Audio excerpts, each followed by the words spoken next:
के हितार्थ होता है। और शस्त्र, बोले शस्त्र रक्षार्थ होता है। क्यों भाई, रक्षा करता है। लेकिन सत्य तो यह है कि इस समय ना तो मुझे शस्त्र की जरूरत है, ना मुझे धन की जरूरत है, मुझे तो राम की जरूरत है। क्यों? राम यदि मिल गए तो मुझे अर्थ, धर्म, काम, मोक्ष चारों अपने आप मिल जाएंगे। ना तुम्हारे धन की जरूरत पड़ेगी, ना तुम्हारे शस्त्र की जरूरत पड़ेगी। क्यों? राम मिल गए तो अर्थ, धर्म, काम और मोक्ष ये चारों मिल जाएंगे। राम के मिलने से चारों मिलते हैं। भरत जी ने तो यहाँ तक कह दिया था कि अर्थ न धर्म न काम रुचि गति न चहु निर्वाण, ओ जन्म जन्म रति राम पद यही वरदान न आन। मुझे चाहिए राम, सब कुछ मिल जाएगा, अपने आप सब मिल जाएगा। राम मिले सब मिलेगा। दशरथ जी महाराज कांपने लगे, रोने लगे, कांपने लगे। आप कहो प्रमाण क्या है? सुन राजा अतिया प्रिय बानी,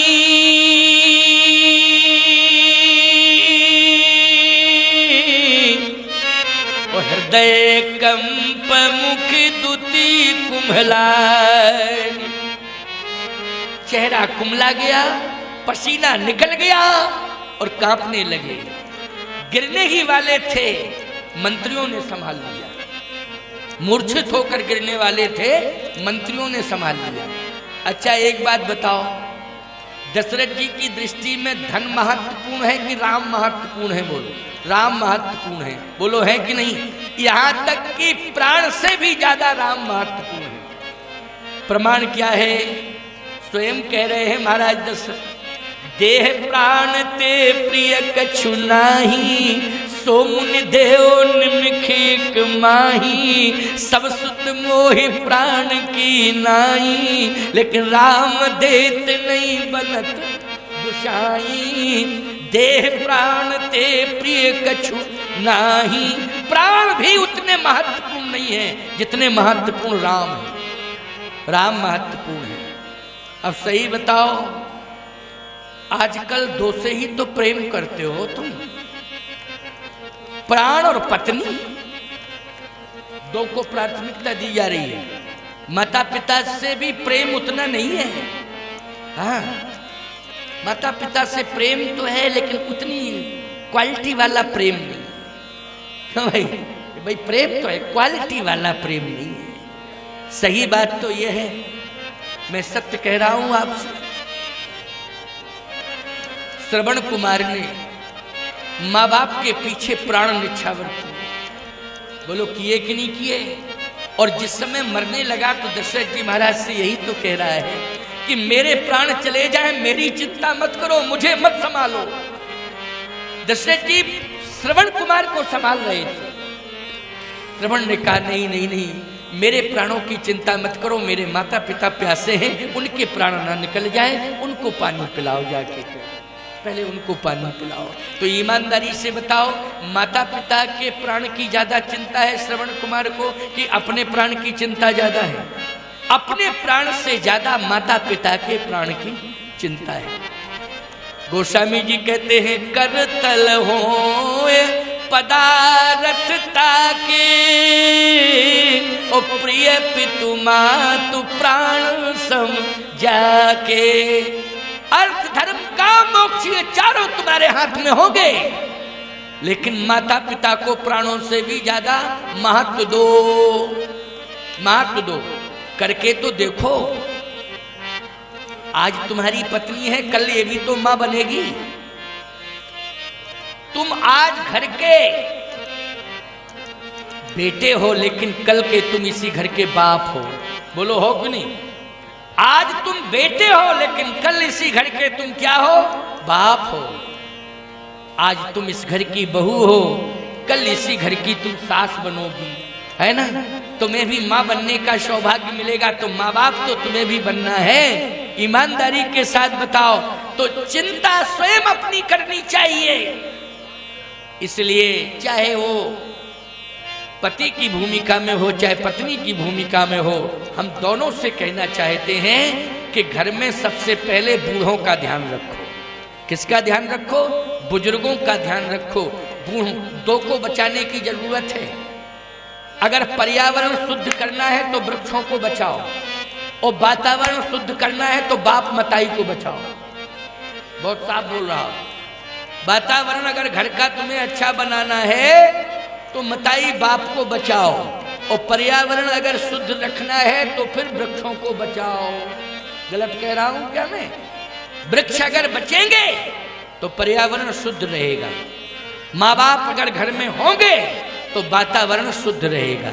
समझ में आई बात कि नहीं आई? इसलिए ध्यान रखने का है, ध्यान रखो। गोस्वामी जी कहते हैं दशरथ जी ने एक ही बात कही कि मुझे प्राण प्रिय नहीं है, राम प्रिय है। आप कहो माँ बाप की बात क्यों नहीं कही? माँ बाप थे ही नहीं। 60,000 साल के दशरथ जी हो गए थे, माँ बाप थे कहाँ? राम ही राम थे। कौन थे भैया बोलो? ना माँ थी ना बाप थे, उस समय केवल राम थे। बोलो राम थे कि नहीं थे? तो सही बताओ किसे महत्व दिया है? पत्नी को महत्व दिया है दशरथ जी ने कि संपत्ति को महत्व दिया है? किसको महत्व दिया है? राम को महत्व दिया है। सीधी सी बात यह है, राम को सब कुछ समझो, भगवान को सब कुछ समझो। भगवान से दूर मत होना, और भगवान के जो कार्य हैं उनसे दूर मत होना। उनको करते रहना, उनसे जुड़े रहना। यही कथा तुम्हें प्रेरणा दे रही है। चेतावनी भी है और प्रेरणा भी है। चेतावनी शब्द में शायद तुम कुछ अन्यथा भी ले सकते हो, लेकिन प्रेरणा दे रहा हूं, इसलिए प्रेरणा को तो प्राप्त करना चाहिए और स्वीकार करना चाहिए। गोस्वामी जी कहते सुन राजायति अप्रिय वाणी, और हृदय कंप मुख दुति कुम्भलानी। चौथे पन पायु सुत चारी, और विप्र बचन नहीं कहे बिचारी। दशरथ जी की आंख बंद हो गई। विप्र कह रहे हैं, कहने दो, कुछ भी कहने दो। जब व्यक्ति अति व्यथित होता है ना, तो शब्दों पर ध्यान नहीं देता है। क्यों भाई? शब्दों पर ध्यान देता है क्या? शब्दों पर ध्यान नहीं देता है। अरे जब तुम प्रसन्न मुद्रा में होते हो ना, महाराज जी, स्वामी जी, मेरे देवता, मेरे भगवान, और जब कभी कोई परेशानी ज्यादा आ जाती है तो कहते हो बाबा जी आप हमारी परेशानी दूर नहीं। बाबा जी ना, श्री जी, केवल बाबा जी। श्री जी नहीं, बाबा जी। श्री हट गया, बाबा जी। जी तो लगाया है, और बहुत से लोग तो सीधा ही कहते हैं जी नहीं, बाबा। ओ बाबा, हाँ बाबा। अरे जी ही लगा दो भैया। सावधान, शब्द को संभाल के बोलो। दशरथ जी का क्या शब्द स्खलन है? चौथे पन पायु सुत चारी, और विप्र वचन नहीं कहू बिचारी। ए मांगने वाले, तुमने हमारे वचनों पर विचार नहीं किया, और आपने भी शब्द विचार पूर्वक प्रस्तुत नहीं किए। मेरे शब्दों के मर्म को नहीं समझे। मैंने क्या कहा? सब सुत मोह प्राण की नाई, राम देत नहीं बनत गुसाई। मांगो भूम धन धन कोसा, सब कुछ देने को तैयार हूं मैं, लेकिन राम को नहीं दे सकता हूं। लेकिन राम को मांग रहे हो, इसलिए विप्र वचन नहीं कहो बिचारी। दशरथ जी ने कहा कुछ भी बोलो, हमें राम चाहिए। क्या अभिमान तो फिर मान नहीं पाएगा, होगा प्यारे वही जो श्री राम जी को पाएगा। मैं मान सम्मान पाने के लिए नहीं आया हूं, मैं तो भगवान पाने के लिए आया हूं। लेकिन एक बात आपको और बताएं, यहां विप्र संबोधन में एक राज और छिपा है। वो क्या? विप्र संबोधन में राज ये छिपा है कि दशरथ जी महाराज के ही राज्य में यह समस्या उत्पन्न हुई थी कि विश्वामित्र जी चाहते थे कि वशिष्ठ जी अयोध्या राज्य के राजपुरोहित हैं, वो मुझे ब्रह्मर्षि कहें। क्या कहें? ब्रह्मर्षि कहें। लेकिन ब्रह्मर्षि नहीं कहना चाहते थे। अच्छा बोलो, ब्राह्मण ही ब्रह्मर्षि होता है। ब्रह्मर्षि किसको कहोगे बोलो? क्षत्रिय ब्रह्मर्षि नहीं होता है, राजर्षि तो हो सकता है वो, लेकिन ब्रह्मर्षि कौन होता है? ब्राह्मण होता है। बोलो होता है कि नहीं? यहां विप्र, विप्र किसे कहा जाता है? विप्र ब्राह्मण को कहा जाता है। कहा जाता है कि नहीं? रामचरितमानस में भगवान राम ने स्वयं कहा, विप्रवंश के अस प्रभुताई, सुर मही सुर हर जन अर गाई, हमरे कुल इन पर न सुराई। विप्रवंश के यश प्रभुताई, अभय होए जो। ब्राह्मण वंश में जो पैदा होता है उसकी यही प्रभुता है। क्या प्रभुता है? कि स्वयं परमात्मा ही क्यों ना हो उसका सम्मान करता है। यही विशेषता है। कौन? परमात्मा। अब परमात्मा से बड़ा कौन होगा भैया? वो स्वयं सम्मान करता है। अच्छा बोलो, भृगुलता का सम्मान किसने किया? जल्दी बोलो, भृगुलता का सम्मान किसने किया है? भगवान के हृदय में भृगुलता है कि नहीं? जल्दी बोलो, है कि नहीं? भगवान विष्णु के हृदय में भृगु जी की लता है, चिन्ह है, अभी भी चिन्ह है। बोलो, भृगुलता का सम्मान स्वयं भगवान विष्णु ने किया कि नहीं किया?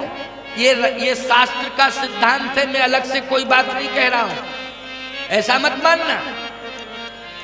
भगवान नारायण ने स्वयं स्वीकार किया है। और आज भी भगवान का जो चित्र बनता है उसमें हृदय में भृगुलता रहती है। बोलो रहती है? अभी भी प्रमाण के लिए भृगुलता हृदय पर स्थान दिया है। अच्छा एक बात बताओ, जब भी कोई बार प्रहार होता है तो सबसे पहले हृदय को बचाया जाता है। कवच कहाँ रहता है? जल्दी बोलो। कवच रहता है हृदय पर। तो ब्राह्मण को भगवान ने क्या माना है? कवच माना है। इसलिए अगर विप्र कह दिया है दशरथ जी ने विश्वामित्र जी को, तो इसमें कोई अपमान नहीं है। सीधी सीधी क्या नहीं है? अपमान नहीं है। अपमान कभी साधु संतों का रघुवंश में, सूर्यवंश में नहीं होता है, याद रखना। सम्मान ही होता है, हमेशा सम्मान हुआ है, अपमान कभी हुआ ही नहीं है। तो यहां भगवान श्री राम के पिता महाराज श्री दशरथ ऐसा नहीं है कि संतों का अपमान करें, साधु संतों का तो सम्मान ही होता है। इसलिए विप्र कहा है तो यह अपमान नहीं है, ये भी एक सम्मान ही है। ब्राह्मण का सम्मान रघुवंश में होता आया है। इसलिए ये मत मानना कि मांगने वाला भिखारी कह दिया है दशरथ जी ने। ब्राह्मण को कभी भिखारी नहीं कहा जाता है, भिखारी नहीं कहा गया है। दशरथ जी के मुख से सम्मान ही हुआ है विश्वामित्र जी। विप्र वचन नहीं कहे विचारी। लेकिन विश्वामित्र जी ने क्या कहा? विश्वामित्र जी ने कहा, राजन तुम राम को क्यों नहीं दे सकते हो? कारण क्या है? पहले कारण बताओ। दशरथ जी ने कहा, कारण यह है कि यहाँ हम मांगने वाला, कोई भी कुछ मांगता है या अच्छा जाहिर करता है तो ऐसा नहीं है कि संत और ब्राह्मण को विमुख किया जाए। संत और ब्राह्मण को इस वंश में कभी विमुख नहीं किया जा सकता है, देना ही पड़ेगा। यहां तक कि प्राण तक देने को तैयार है। तो अब क्यों नहीं दे पा रहे हो राम को? इसलिए नहीं दे पा रहा हूं कि राम मेरे अधिकार में नहीं है। इसका मतलब यह है कि राम माता पिता का आदर नहीं करते हैं, आक्षेप लगा रहे हैं राम के ऊपर। ऐसा आदर्शवादी पुत्र राम जैसा तो हुआ ही नहीं है। प्रातः काल उठ के रघुनाथा, माता पिता गुरु ना वही माथा, आयुष मांग करें पुर काजा, देख चरित हर्षय मन राजा। आयुष मांग करें पुर काजा। जो पुत्र आज्ञाकारी होता है माता पिता के हाथ में होता है कि नहीं होता है? बोलो भाई। और राम तो माता पिता की आज्ञा का पालन करने वाले हैं। दशरथ जी ने ये कैसे कह दिया कि राम पर मेरा अधिकार नहीं है? कारण क्या है? कारण है ये, राम जी यज्ञ से हुए हैं। क्यों भाई, किससे मिले हैं राम जी? जल्दी बोलो। यज्ञ से मिले हैं। पुरुषार्थ से मिले हैं कि यज्ञ से मिले हैं? जल्दी बोलो। अवस्था से मिले हैं कि आस्था से मिले हैं? बोलो। अवस्था तो निकल गई थी, 60,000 साल के हो गए थे, अवस्था कहाँ बची थी? 60,000 साल के हो गए थे, अवस्था तो थी ही नहीं। आस्था, राम आस्था से मिले, राम यज्ञ से मिले हैं। बोलो, मिले हैं यज्ञ से। देहवाद से परे है राम। बोलो, है कि नहीं? देह से कोई संबंध नहीं, श्री राम का यज्ञ से संबंध है। यज्ञ से भगवान प्रकट होते हैं, इसलिए यज्ञ ने राम को दिया है। दशरथ की आस्था ने राम को प्रकट कर दिया है। तो कहीं से राम मिले हो, दे तो सकते हो, कहीं नहीं। यज्ञ कराने वाले कौन है? आशीर्वाद देने वाले वशिष्ठ जी महाराज हैं, और यज्ञ कराने वाले भी वशिष्ठ जी महाराज हैं। इसलिए राम जी पर पूरा अधिकार गुरु वशिष्ठ का है। मैं तो उनकी आज्ञा का पालन करता हूं, गुरुदेव की आज्ञा का पालन करता हूं। अगर गुरुदेव आज्ञा दे दें तो फिर मुझे देने में कोई दिक्कत नहीं है। गुरु आज्ञा सर्वोपरि है, इसलिए गुरु आज्ञा दें तो निश्चित रूप से हमें देने में कोई इतराज नहीं। अच्छा, एक बात बताओ भैया, इसमें एक रहस्य छुपा हुआ है। क्या? दशरथ जी अंदर ही अंदर सोच रहे हैं कि गुरु वशिष्ठ जी महाराज का नाम लेंगे तो विश्वामित्र जी राम को नहीं मांगेंगे। इसलिए नहीं मांगेंगे कि वशिष्ठ जी के 100 पुत्र जब हम पहले ही भस्म कर चुके हैं, अब वशिष्ठ जी से कहें कि राम लक्ष्मण और दे दो, तो ईमानदारी से बताओ, इतनी बड़ी घटना को अंजाम जिसने दिया हो, वशिष्ठ जी महाराज की हिम्मत पड़ेगी कि कहते हैं दशरथ राम लक्ष्मण को और दे दो? कभी नहीं कह सकते हैं। ऐसा मान कौन रहे हैं? दशरथ जी मान रहे, कभी नहीं कह सकते हैं। लेकिन मैं कह रहा हूं, शास्त्र कह रहा है और संतों की नीति कह रही है कि संत जब धर्म के ऊपर संकट आता है, यज्ञ के ऊपर संकट आता है, गौ के ऊपर संकट आता है, धरित्री के ऊपर संकट आता है, सनातन संस्कृति के ऊपर संकट आता है, तो आपस के मतभेद भुला देते हैं और धर्म की रक्षा में सभी एक मत होकर के आगे कदम बढ़ाते हैं। ये संतों की सदा नीति है। मतभेद भुला करके एक मत होकर के सामूहिक रूप से सभी संत आगे कदम बढ़ाते हैं। बोलो, यही संतों की नीति है कि नहीं? उस समय अपना अपना स्वार्थ नहीं देखते हैं। इसलिए तो कहता हूं कि संतों के पास जाओ तो सारे के सारे समाधान लेकर के आओ। जितने समाधान है सब मिल जाएंगे तुम्हें। संतों के पास जाके तो देखो। अच्छा, कथा सुन रहे हो, ईमानदारी से बताओ, ये कथा प्रेरणादायी है कि नहीं? प्रेरणा दे रही है कथा, प्रेरक है। विश्वामित्र जी महाराज ने कहा कि वशिष्ठ जी महाराज की आज्ञा से अगर राम मिलेंगे तो हे दशरथ, इतना तो तुम कर ही सकते हो। क्या? कि जैसे मुझे मेरा सम्मान तुमने राजमहल में किया है, वैसा ही वशिष्ठ जी को बुला करके यहाँ राजमहल में सम्मानित करो, उनका भी सम्मान करो। जब मेरा सम्मान किया है तो उनका भी बुलाओ, नहीं, उनका सम्मान करो, और फिर मैं प्रार्थना कर लूंगा, मुझे कोई दिक्कत नहीं। प्रार्थना करूंगा मैं, अगर दे देंगे तो ले जाऊंगा, नहीं देंगे तो नहीं, लौट के चला जाऊंगा, कोई दिक्कत नहीं। लेकिन बुलाओ, सम्मान करो। हमारा सम्मान कर रहे हो, लेकिन जो राज पुरोहित है, जिसकी कृपा से प्रयास से तुम्हें राम मिले हैं, उनका भी आदर होना चाहिए। इसलिए बुलाओ, बुलाओ। वशिष्ठ जी महाराज को बुलाया गया, और जैसे ही वशिष्ठ जी को बुलाया, प्यारे, वशिष्ठ जी महाराज ने विश्वामित्र जी को बैठा देखा, और जैसे ही विश्वामित्र जी को बैठा देखा दूर से ही वशिष्ठ जी ने, तो याद रखना, जो सम्मान के लिए सिंहासन आसन था वशिष्ठ का, वहां वशिष्ठ जी महाराज सम्मान वाले आसन पर नहीं गए। जहां विश्वामित्र जी बैठे थे, विश्वामित्र जी को देख करके वशिष्ठ जी विश्वामित्र जी की ओर बढ़े।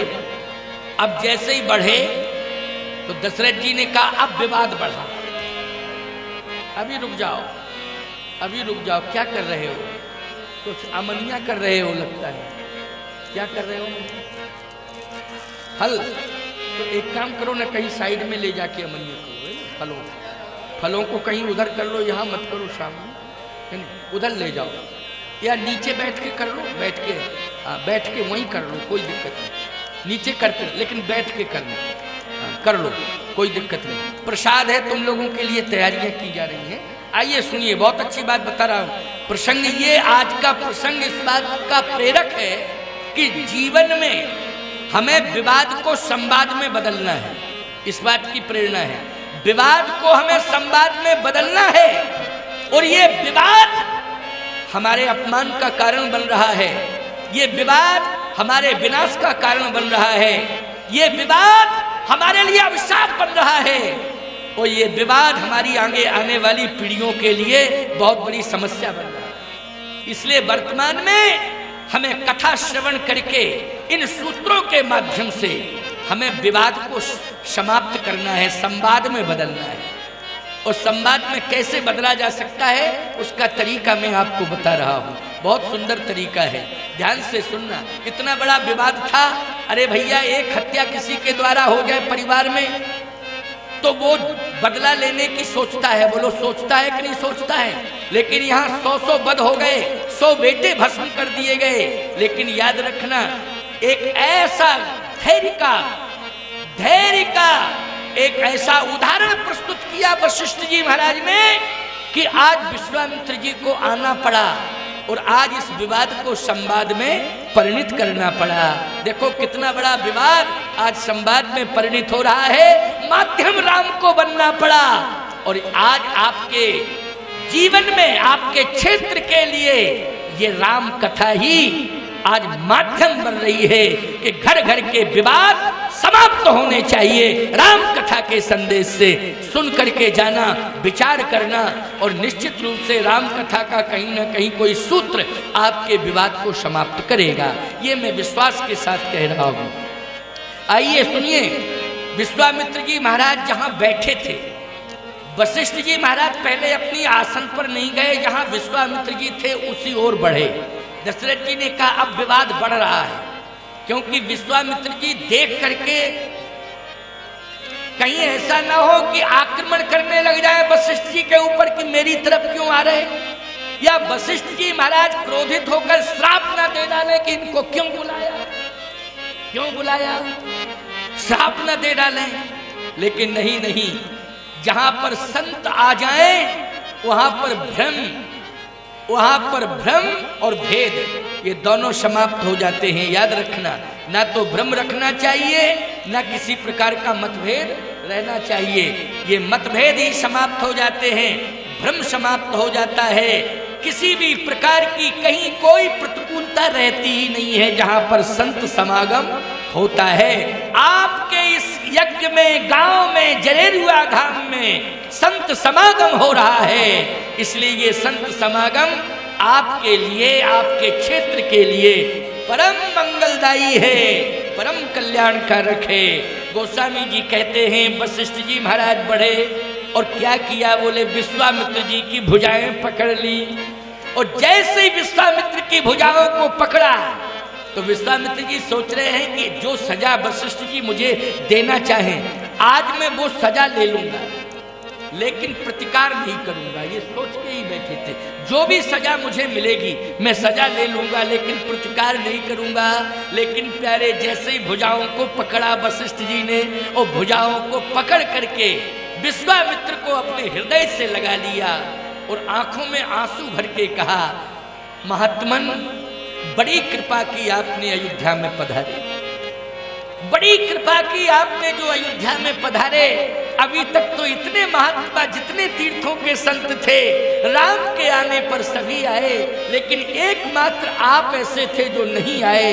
हम यही तो सोच रहे थे कारण क्या है कि सभी संत आए अयोध्या में राम के जन्म पर, लेकिन विश्वामित्र नहीं आए, लेकिन आप आए, हमें बड़ी प्रसन्नता है। लेकिन कारण क्या है कि अभी तक आप नहीं आए थे? कारण बताओ, अयोध्या से क्यों नाराज हैं आप? अयोध्या आपकी है, ये राज्य आपका है, ये दशरथ तो आपका सेवक है। आहा, ये शब्द सुन करके ईमानदारी से बताओ हृदय कितना गदगद हुआ होगा। ईमानदारी से बताओ, विचार करना। ये वशिष्ठ जी महाराज का ये शब्द सुना होगा विश्वामित्र जी ने, कितनी प्रसन्नता आई होगी। बोलो भाई, व्यंजन से सुख मिलता है कि शब्द ऐसे निकाले जाएं जिनसे संबंधों में प्रगाढ़ता आ जाए, संबंधों में निर्मलता आ जाए। ऐसे शब्द विश्वामित्र जी महाराज ने सुने वशिष्ठ जी के द्वारा। व्यंजन खाने से सुख नहीं मिलेगा प्यारे, भोजन करने से सुख नहीं मिलेगा, संबंध सुधारने से सुख मिलेगा। किससे सुख मिलेगा? संबंध सुधारने से सुख मिलेगा, और संबंध सुधारने से ही शांति आएगी। इसलिए आज शांति सुख ये दोनों ही प्राप्त हो रहे हैं विश्वामित्र जी को। क्यों? आज संबंध सुधर रहे हैं, हृदय से हृदय मिल रहे हैं। दूरियां थी लेकिन हृदय से हृदय मिल गए। वशिष्ठ विश्वामित्र के उसी समय दशरथ जी महाराज देख रहे हैं कि आज वशिष्ठ जी महाराज ने हृदय से, गुरु वशिष्ठ जी महाराज ने विश्वामित्र जी को हृदय से लगा लिया। विश्वामित्र जी महाराज, वशिष्ठ जी महाराज दोनों हृदय से हृदय मिलाकर मिल रहे हैं। दशरथ जी ने माथा पकड़ लिया, बोले अब कन्फर्म हो गया कि राम अब चले गए, अब राम रुकने वाले नहीं हैं। विश्वामित्र जी ने कहा, वशिष्ठ जी महाराज आप महान संत हैं, आप जैसा संत समाज के लिए आदर्श है, आप जैसा संत समाज को चाहिए, आप जैसे संत के माध्यम से ही समाज की समस्या का समाधान हो सकता है। आपकी शरण में आया हूं क्योंकि आपने अयोध्या को राम दिया है, आप मेरे यज्ञ को भी राम दे दें। अभी तो अयोध्या को राम मिला है, यज्ञ को राम चाहिए, इसलिए यज्ञ की रक्षा के लिए मुझे राम चाहिए। आपके ही द्वारा राम मिल सकते हैं।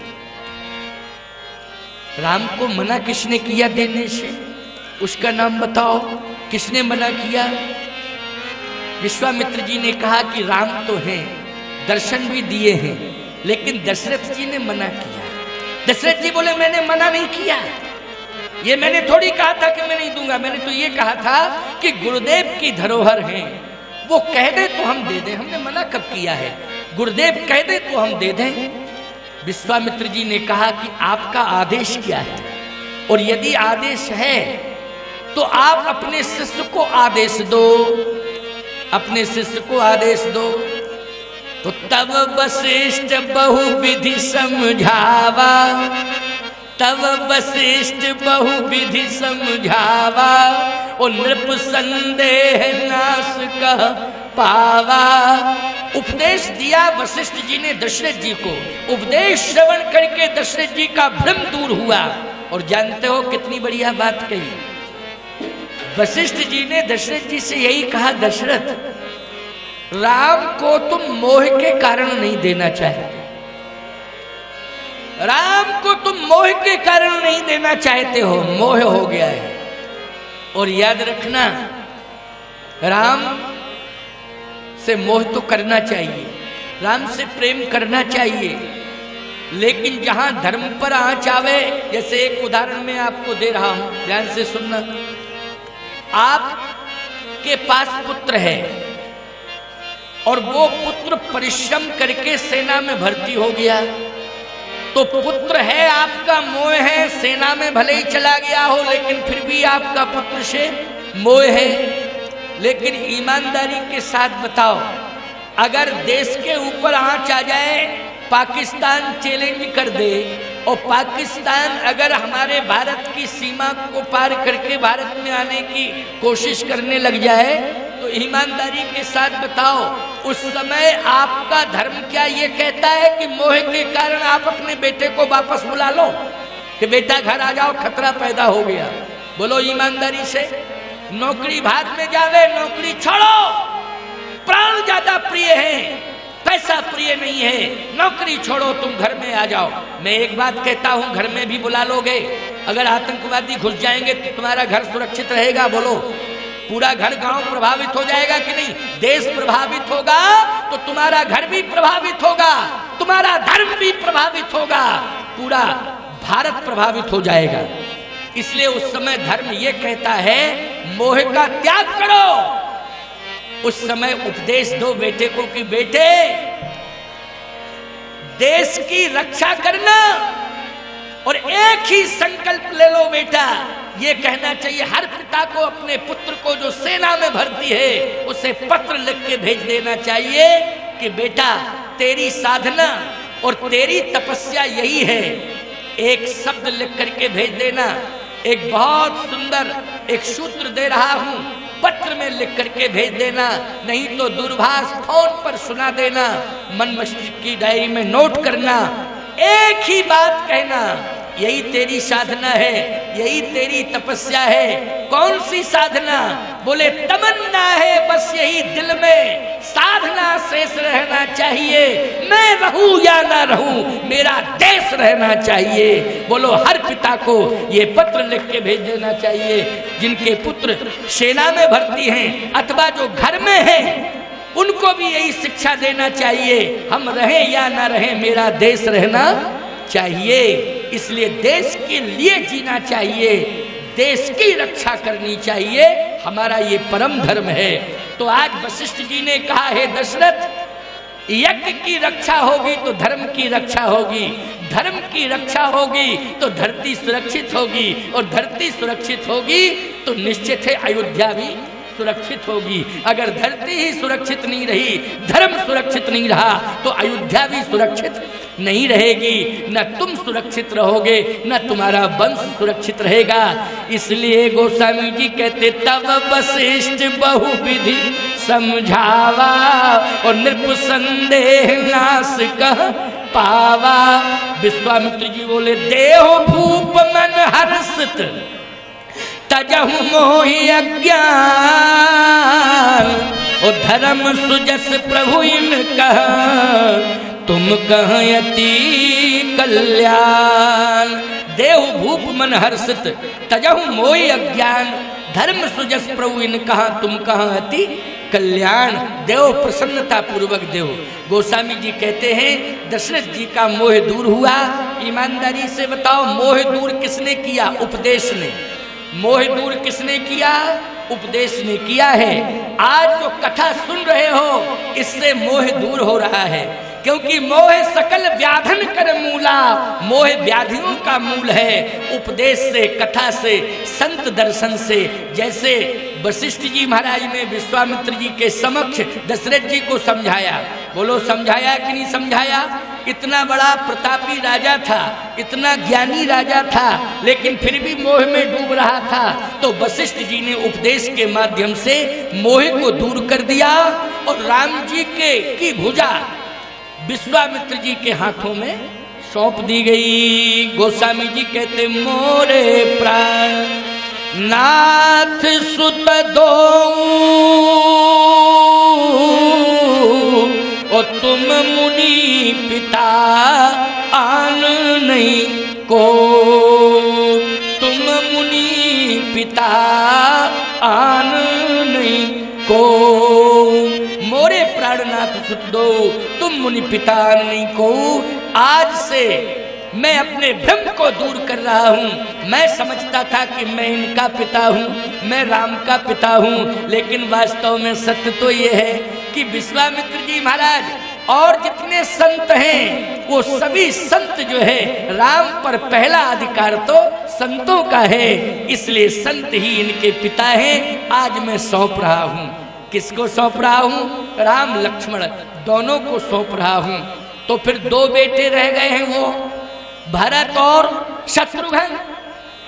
दशरथ जी ने कहा, राम लक्ष्मण को मैं विश्वामित्र के हाथों में सौंप रहा हूं, और भरत और शत्रुघ्न को वशिष्ठ जी महाराज के हाथों में सौंप रहा हूं। इसलिए अब आज से ये संत ही संभाले इन चारों को। और सही बताओ, विश्वामित्र जी राम लक्ष्मण को लेकर के जनकपुर गए, और भरत और शत्रुघ्न को लेकर के कौन गए थे? जल्दी बोलो, जनकपुर बोलो बोलो। वशिष्ठ जी महाराज लेकर गए थे। बोलो, गए थे कि नहीं?